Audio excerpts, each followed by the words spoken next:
2, 3, 4.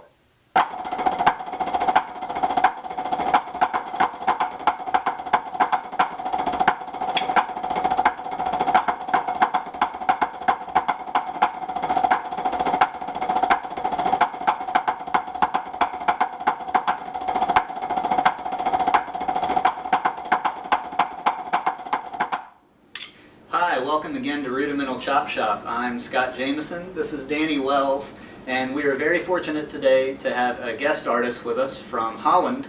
His name is Xander van der Ploeg, and he is the instructor for the drum group of West Netherlands. So welcome, we're very excited to have you here. Well, thank you, I'm excited too. So. Excellent. So just to get in a little bit of content, we're just going to ask you a few questions and then let you break down some things on your own. Okay. Sound good? Yeah, sound good. Excellent. So we've heard that the first rudiment was invented in Basel, Switzerland. Can you speak as to the accuracy of that or what you've kind of heard about that? The Swiss like to think that they started the rudimental drumming, and I agree. Of course, there are also some French guys who think that they did that, but well, Basel, Switzerland and France are so close. There's only 5 or 6 miles between the two countries, so whatever, it should have happened somewhere in that area, I think. So, but probably the Swiss. Could you tell me the difference between your style of drumsticks versus like an American style of sticks? Yeah, well, just talking only about the sticks, I think they're a little shorter, probably 1 inch. They're a little lighter. And the most people who play in the Basel style use sticks between, I think, 70 and 80 grams each. And the length of the stick, I think it has something to do with the size of the drum also. This should be about 16 inch. So I think your sticks will be 17 inch, something like that. Yeah, so they're a little shorter, little lighter. Yeah, I think that's it. And what the form or the shape of it. I think the American sticks have, I think you call it a taper, something like that. That's longer. So the real straight part of the stick ends here, somewhere here, with the Swiss stick. To compare with your stick, I think it ends there. Right. Something like that. So there are differences, but I think that's it. Yeah. Excellent. Excellent. So you brought up the Basel sticks, the Basel style of drumming, but you are a drummer in Holland. Yeah. Can you speak about kind of maybe the differences between, like we were talking about earlier, Basel drumming versus Swiss Army drumming or Holland drumming or just any of that? Yeah, I think there's a lot to tell about that. I won't go back to the whole history, but at some point in history, Swiss soldiers were hired by the Dutch Navy, and I think that was maybe 300, 400 years ago, I don't know exactly, but and these Swiss guys took their drums and they took their sticks also to Holland, and of course in Holland there was already something going on with drumming, but there is a link somewhere between the Swiss drummers and the Dutch drummers. There's even one traditional Basel march, it's called Draaier, and Draaier is a translation in Dutch for marinier, so marine. So I think that march was really written for the Dutch drummers at that time. And when you look at the old Dutch military marches, it starts the same with some flams, and it's kind of similar. It's almost the same style that they use, that they still use in the Dutch Navy with the professional drummers there. So I think there's a link there for sure. Yeah. So the one wouldn't have been there without the other. So Okay. that's for sure. Yeah. Nice.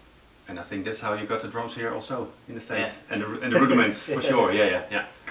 the mercenaries. Yeah, right. Yeah. Cool. There's a difference between the grips that we use, how to hold the drumstick. So could you kind of show us your grip and maybe kind of talk about it and explain it a little bit? Yeah, I got that question a lot, especially this week.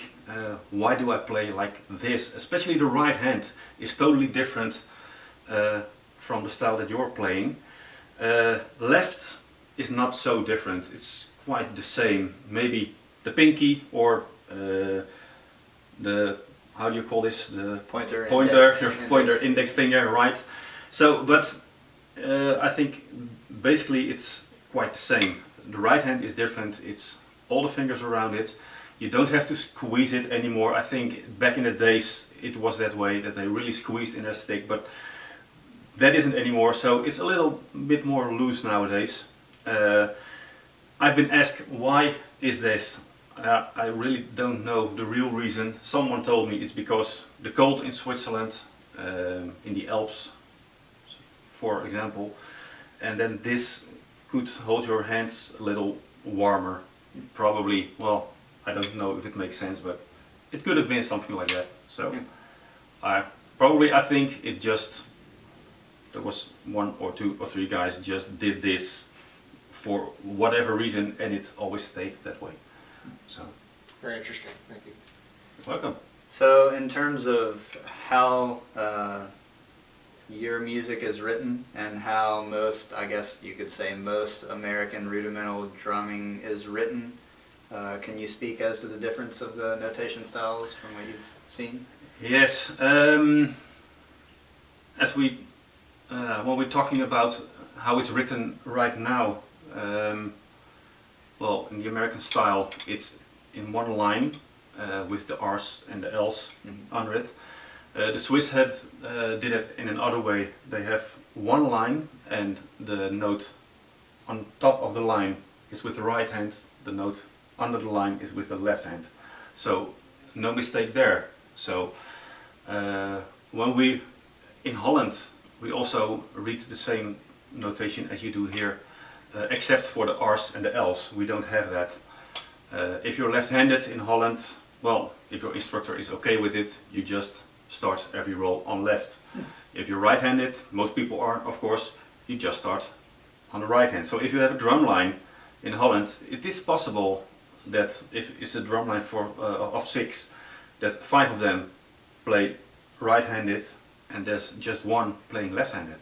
So that doesn't look right, of course, but it's how it is in Holland. And in the last couple of years there are more groups starting in the Swiss style or in the American style, so their right is right and left is left, so the difference is a little bit fading now.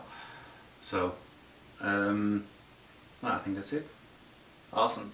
Well, thank you very much. We're just going to ask you to play some things on your own and demonstrate some varying techniques for the audience, delve in a little bit more with that. But yeah, again, we're just very happy to have you here. It's awesome to see kind of what a small world it really is. Really, yeah. And to be here with another Prologics artist is awesome too. So yeah. Thank you very much for joining us. Yeah, appreciate you're welcome. Thank Thank you. Thank you for having me. 1, 2, 3, 4.